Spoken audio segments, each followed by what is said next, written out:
Quem é o Espírito Santo, para que possamos estar em comunhão com ele e realizar a sua obra? Metáforas utilizadas para descrever o Espírito Santo, tais como chama, vento, aquoso, óleo e ave, têm suas raízes nas páginas da Sagrada Escritura. No entanto, essas metáforas foram tão amplamente empregadas que, apesar de sua origem bíblica, muitos ignoram sua verdadeira essência. Impera-nos, então, a tarefa de investigarmos a essência. E eis que o Espírito Santo é Deus, assim como o Pai e o Filho o são. Inegavelmente, o Espírito Santo constitui um membro da divindade. Com efeito, a própria Bíblia ousa chamá-lo de Deus.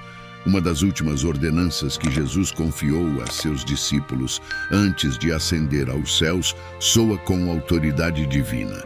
E depois fazei discípulos de todas as nações, batizando-os em nome do Pai, do Filho e do Espírito Santo. Mateus capítulo 28, 19. Neste mandamento, Jesus coloca de maneira inequívoca o Espírito Santo na mesma categoria do Pai e do Filho. Nos Atos dos Apóstolos, deparamo-nos com a narrativa de Ananias e Safira, um casal que, astuta e dissimuladamente, reteve parte dos ganhos da venda de uma propriedade e os apresentou aos apóstolos como se fossem a totalidade.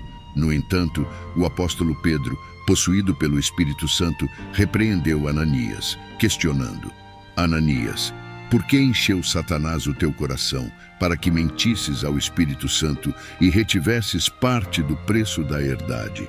Atos 5:3. Pedro, ao usar o termo ao Espírito Santo, insinua de forma insofismável que o Espírito Santo é Deus. E mais adiante, no mesmo contexto, Pedro menciona Deus, reforçando a divindade do Espírito Santo. Além disso, registros do Antigo Testamento inspirados pelo Espírito Santo são citados no Novo Testamento, atribuindo essas palavras ao Espírito Santo. Por exemplo, quando Isaías 6:9 proclama: Ouve e vê, mas não entendas, vê e percebe, mas não entres no sentido. Paulo, ao citá-lo no Novo Testamento, o atribui ao Espírito Santo. Assim, vemos que as palavras inspiradas pelo Espírito Santo no Antigo Testamento são corroboradas no Novo Testamento, identificando o Espírito Santo como o agente divino por trás delas. Conclui-se, portanto, que o Espírito Santo faz parte da Santíssima Trindade. Ele é Deus e desempenha uma obra que somente Deus é capaz de realizar. O Espírito Santo pairava sobre as águas no ato da criação, conforme Gênesis 1:2. Por seu sopro, os céus foram ornados, conforme proclama Jó 26:13. O Espírito Santo é o agente da ressurreição, conforme Romanos 1:4. Pelo Espírito Santo, somos regenerados, conforme as palavras de Jesus em João 3:5-7. Ele reprova o mundo quanto ao pecado, à justiça e ao juízo, conforme João 16:8. Além disso, o Espírito Santo tem o poder de expulsar demônios, como declarou Jesus em Mateus 12:28. Portanto, em todas as evidências e atributos, o Espírito Santo se revela como Deus, participante da divindade e executor de obras divinas. Apenas o Eterno Senhor é conhecedor de todas as coisas, o Todo-Poderoso e o presente em todo lugar, e o Espírito Santo possui todos esses atributos. Conforme Hebreus 9:14 proclama: o Espírito Santo é eterno, mas muito mais o sangue de Cristo, que se ofereceu sem mácula a Deus, purificará nossa consciência de obras mortas, para servirmos ao Deus vivo. O Espírito Santo é onisciente, como nos foi revelado pelo próprio Deus por meio do Espírito, pois o Espírito sonda todas as coisas, até mesmo os mistérios mais profundos de Deus, conforme 1 Coríntios 2:10 declara. O Espírito Santo é onipresente, como o anjo afirmou. O Espírito Santo virá sobre ti, e o poder do Altíssimo te cobrirá com sua sombra. Assim, aquele que há de nascer será chamado Santo, Filho de Deus, conforme Lucas 1:35 nos ensina. Nada é impossível para o Senhor, pois Ele é onipresente, como os Salmos 139:7 e 8 proclamam. Para onde poderia eu escapar do teu Espírito? Para onde poderia fugir da tua presença? Se eu subir aos céus, lá estás. Se eu fizer a minha cama na sepultura, também lá estás. Portanto, o Espírito Santo, que é eterno, onisciente, onipotente e onipresente, é também majestoso, santo e glorioso, assim como o Pai e o Filho. O Espírito Santo possui uma personalidade, e quando compreendemos que ele é um ser com personalidade, nossa atitude em relação a ele muda inteiramente. A natureza pessoal do Espírito Santo influencia nosso relacionamento com ele de várias maneiras. O Espírito Santo pode compreender profundamente nossas necessidades e problemas, pois é uma pessoa divina. Podemos buscar sua ajuda. Espírito do Deus vivo, venha sobre mim. A evidência bíblica nos mostra claramente que o Espírito Santo é uma pessoa. Não é necessário que uma entidade tenha uma forma física para ser considerada uma pessoa. O Espírito Santo possui todos os atributos de uma pessoa, mesmo sendo invisível. Podemos confirmar que o Espírito Santo é uma pessoa porque a Bíblia regularmente atribui a ele ações pessoais. Ele se expressa, nos ajuda em nossas fraquezas, intercede por nós em oração, nos ensina, nos guia, dá comandos no serviço a Jesus Cristo, chama pessoas para a obra de Deus e as designa para cargos e consola os crentes. Portanto, o Espírito Santo é verdadeiramente uma pessoa, como o Pai e o Filho, e merece toda a nossa reverência e busca por sua assistência divina.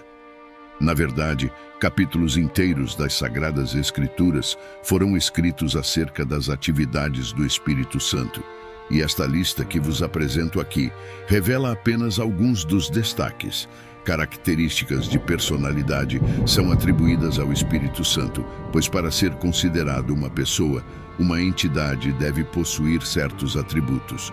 Conhecimento acerca das coisas e fatos, sentimentos como alegria, ira e prazer, e uma vontade para deliberar sobre suas atitudes em relação a esses sentimentos. O Espírito Santo, de fato, é dotado de todas essas características.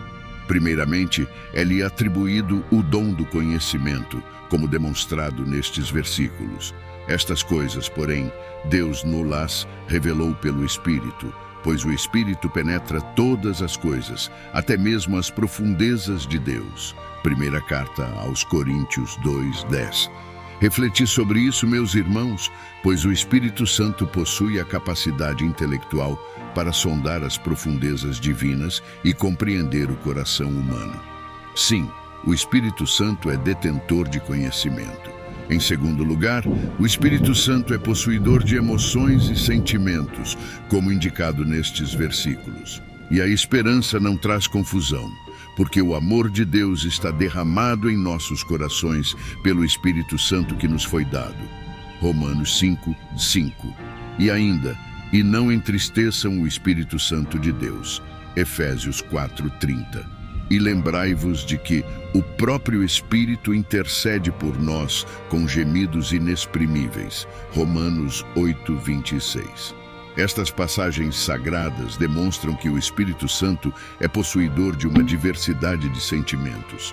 Ele derrama o amor de Deus em nossos corações, pode ser entristecido e ora fervorosamente em nosso favor. O Espírito Santo possui uma vontade e age de acordo com seu próprio desígnio, como é dito, mas um só e o mesmo Espírito realiza todas estas coisas, distribuindo-as como lhe apraz a cada um individualmente. Primeira carta aos Coríntios 12:11. Assim, observai que o Espírito Santo age conforme a sua vontade e plano divinos. Portanto, quando os servos de Deus foram impedidos pelo Espírito Santo de pregar a palavra na província da Ásia, dirigiram-se a Mísia, pois o Espírito de Jesus não o permitiu. Atos 16, 6 e 7. Hoje em dia, alguns ousam usar o Espírito Santo para seus próprios propósitos, mas este é um ato insensato. O Espírito Santo não é uma entidade impessoal, um objeto inanimado ou um poder desconhecido a ser manipulado. Ele é uma pessoa real. Hoje, as pessoas procuram realizar sua obra de acordo com sua vontade. pois a Bíblia revela que o Espírito Santo é uma pessoa real, dotada de conhecimento, sentimentos e uma vontade própria. Ele habita em nós e trabalha conosco. Compreendendo isso, devemos acelerar nossa missão evangelística por meio do seu poder sobrenatural, reconhecendo, acolhendo e adorando em nossas jornadas pessoais a natureza pessoal do Espírito Santo. É de suma importância adorá-lo, pois seríamos compelidos a adorar um poder impessoal. Portanto, bendito seja o seu nome santo, pois ele responde como uma personalidade perfeita, pois ele é Deus. Devemos, pois, reconhecer a natureza pessoal do Espírito Santo e honrá-lo em nossa adoração e serviço, pois ele é Deus com conhecimento, emoções e vontade própria. Ele opera em nós e por meio de nós, capacitando-nos para realizar a obra de Deus neste mundo. Continuemos atentos aos sinais do Espírito Santo e continue conosco, que temos mais um vídeo que com certeza será de seu interesse. Fique com Deus e te vejo no próximo vídeo.